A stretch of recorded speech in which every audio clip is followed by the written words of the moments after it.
Okay, here we are at the Bangkok Auto Auction. This is Friday, November the 4th, 2022.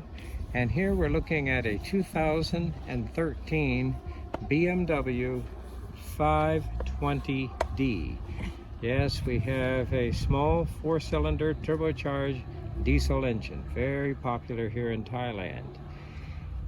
Now, the mileage is not reported on this vehicle. The body looks to be in pretty good shape and the interior is clean. Let's go ahead and take a look at the engine compartment and then the interior. Okay, here we're looking at our four-cylinder turbocharged diesel. Let's go ahead and remove the beauty cover. One thing that I'm very concerned about here in Thailand is that if I have a vehicle in Bangkok, it's going to be called upon to be able to ford through water. And here, this is interesting. What happens is the beauty cover is actually the top portion of the air cleaner. And what happens if I were to ingest water, and of course the air intake's good and high, if water were to flow in here, I have great big drain ports that go right there to the top of the engine. So even if this flooded with water, it's going to have a hard time because the drain port is right at the bottom of my air cleaner element. So this is good. Here, it'll be hard to actually hydrostatically lock this engine. That's a very good idea. Now, diesels have a tendency to be somewhat noisy anyway, so I have all kinds of extra insulation to try and dampen the sound of the engine. But here's my air cleaner coming around.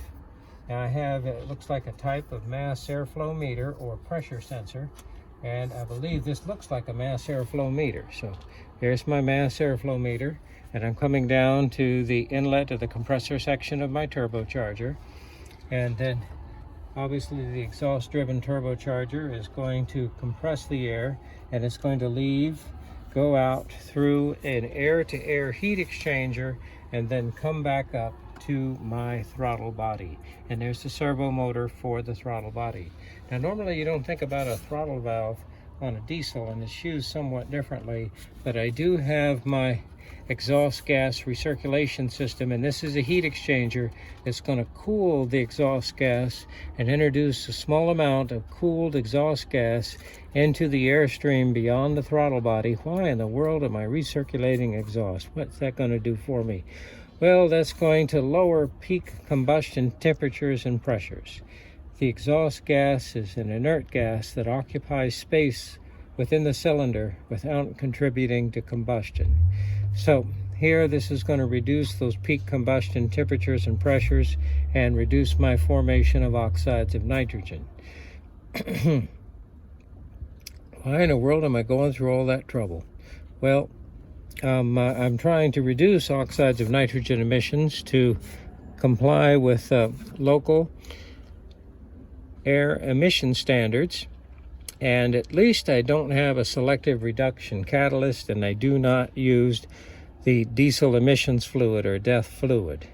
So actually in Thailand, I don't think they know what that is. Never seen it for sale, and I've yet to see a vehicle that is going to use it.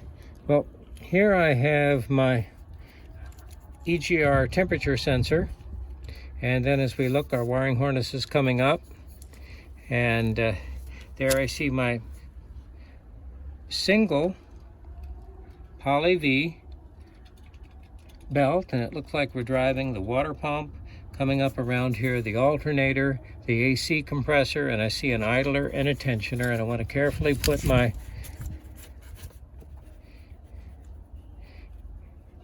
sound dampening material back.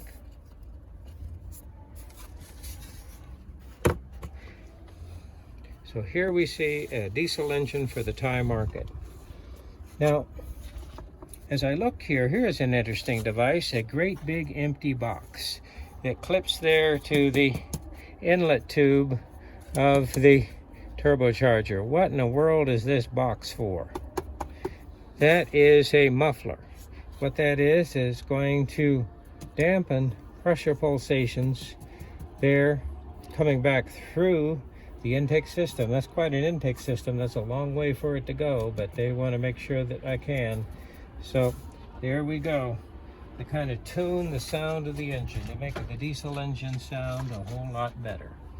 Now, as I look down at the turbocharger, it looks like I have a servo motor style assembly, and what happens is oftentimes I'll have a bypass that allows me to bypass between the compressor and discharge and intake. Also, on some of these right here, my wastegate actuator or my variable nozzle turbo is controlled by a servo motor. So we do see our servo motor. Now, hiding in this box is actually the electronic control unit.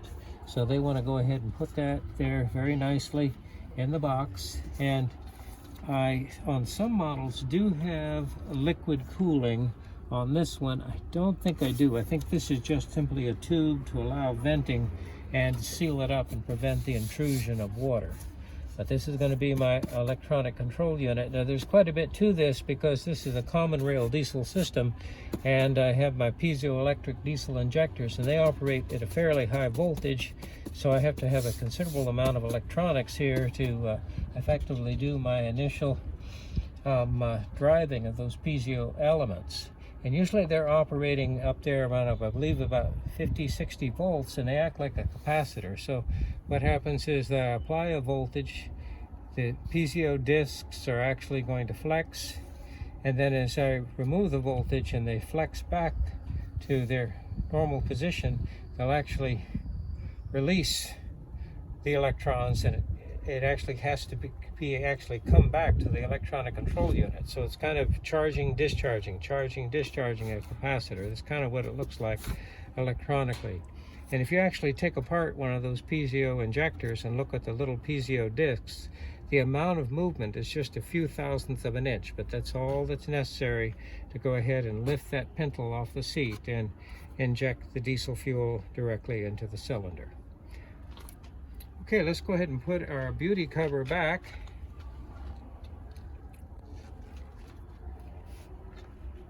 Okay, here we see the interior of our BMW 520D, and it's fairly clean. I'd have to say it's fairly clean. Now, this vehicle's coming in a little pricey at $20,000. That's the reserve on it. And oftentimes people just get a little out of control here about what they ask. And oftentimes the car will go through the auction repeatedly. Every time it goes through, that they're going to pay something to the auction. But it's very possible the car will go up on the block. They'll state the reserves, start the bidding, and nobody bids on it. One of the problems with an auction car is that I can't really drive it. And I can basically hear it run, but I can't drive the vehicle. I can verify maybe that the air conditioner works, etc., but I can't really do much as far as inspect the vehicle. I'm actually at the mercy of the auction house to tell me the condition of the vehicle. And this one's grade is grade D. D as in Delta. So that's not good. Grade A is real good. In fact, here's a Toyota above it here, grade B. I see grade C. I see a grade B, but here this one's grade D. So it's not probably doing that well as far as the way the engine runs or maybe the transmission shifts. Unfortunately, I'm not told here on this sheet what my issues are.